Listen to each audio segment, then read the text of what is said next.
membahas tantangan literasi di tingkat SD. Tapi sebelumnya, di sini saya akan memperkenalkan diri terlebih dahulu. Perkenalkan, nama saya Isnaini Pujani Rahayu. Kebetulan saya di sini sebagai pembimbing dari SDN Cihelet 01. Nah, di sini kali ini saya akan mereview tantangan leksa isi kawah fishbone yang sudah saya buat tentunya. Tentunya kalian penasaran kan? Yuk, mari kita simak sama-sama. Tapi sebelumnya saya akan mengenalkan identitas buku yang sudah saya baca terlebih dahulu ya, sahabat-sahabat semua. Ini dia, tada!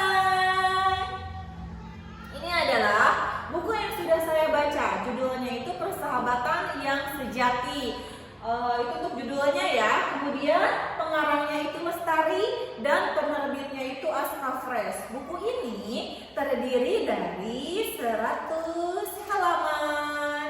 Nah, ini adalah isi kawah fishbone yang sudah saya buat ya, sahabat-sahabat semua. Nih, tada!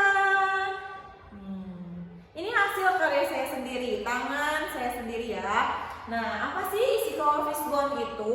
Jadi, isi kawah fishbone itu adalah sebuah cerita yang dituangkan ke dalam kerangka ikan, ya, dimana di sini itu terdapat unsur-unsur di dalamnya. Jadi di bagian ekornya itu ada judul, penulisnya siapa, juga pengarangnya juga siapa, penerbitnya siapa.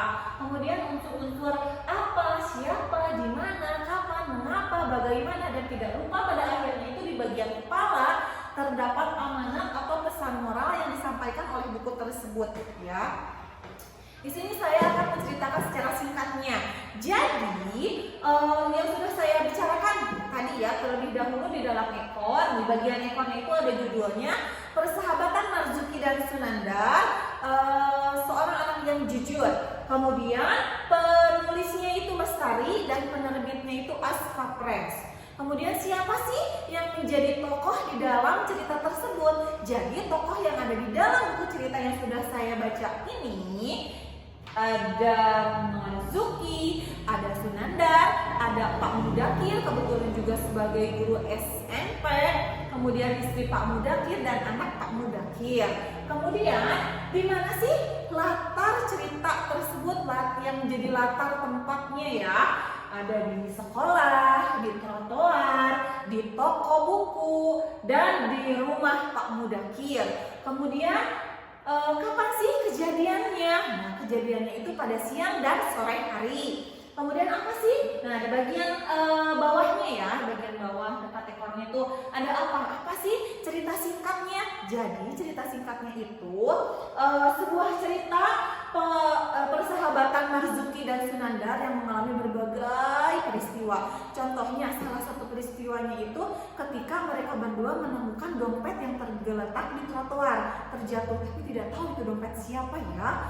Nah, kemudian mereka berdua mencari-cari alamat si pemilik dompet tersebut dan akhirnya bertemu dengan si pemilik dompet tersebut dan akhirnya Pak Mudakir beliau berterima kasih kepada dua orang anak yang jujur dan baik hati itu, karena di dunia ini masih ada anak yang jujur gitu ya.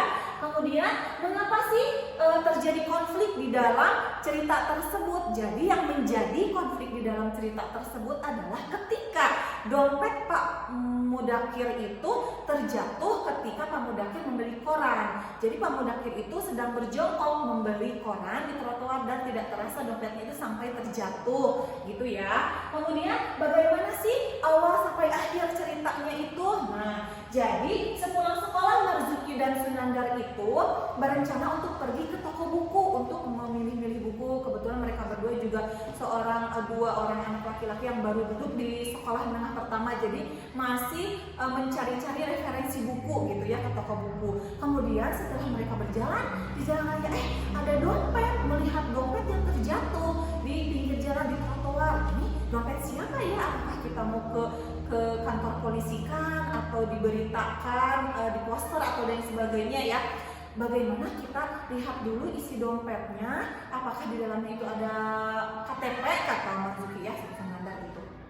Ternyata ada, dan di dalam KTP itu ada alamat si pemilik dompet tersebut. Nah, mereka berdua mencari-cari sampai ketemulah si alamat pemilik dompet tersebut, dan tidak lain itu adalah dompetnya Pak Mudakir, seorang guru SMP swasta yang mengajar bidang studi matematika gitu ya. Kemudian Pak Mudakir merasa berterima kasih kepada mereka berdua karena dompet yang dicari-carinya kemanapun tidak ketemu, akhirnya ditemukan dan dikembalikan langsung sama dua orang anak yang jujur dan baik hati itu.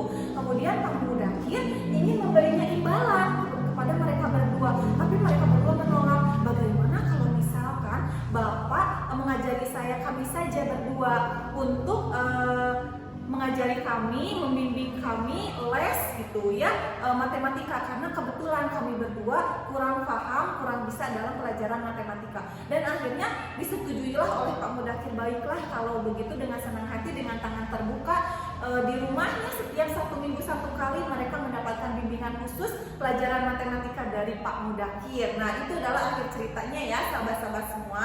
Nah, tidak lupa nih, jangan lupa ya, di bagian bawah itu ada amanat. Apa sih amanat? Amanat itu ada pesan moral yang disampaikan oleh buku tersebut. Nah, apa sih amanat atau pesan moral yang disampaikan buku tersebut? Jadi amanatnya ketika menemukan barang yang bukan milik kita, sebaiknya dikembalikan kepada pemilik aslinya. Kemudian perilaku jujur itu akan disayang, dihargai juga banyak orang. Kemudian nih, persahabatan Marzuki dan Sundanar itu terjalin saling erat gitu ya, sudah lama terjalin saling erat. Jadi persahabatan mereka itu dapat menolong seseorang yang sedang mengalami kesusahan. Nah, itu adalah amanat yang terkandung di dalam cerita tersebut. Nah, jadi itu adalah cerita singkat yang sudah saya ceritakan di dalam Istiqomah Fishbone. Terima kasih atas partisipasinya sahabat-sahabat semua. Mohon maaf jika ada kesalahan, karena kesalahan itu adalah milik manusia dan kesempurnaan itu hanyalah milik Allah. Jangan lupa banyak-banyak membaca buku ya teman-teman, karena membaca itu sangat menyenangkan loh. Dan ingat, membaca itu jangan sampai koma, membacalah sampai titik ya.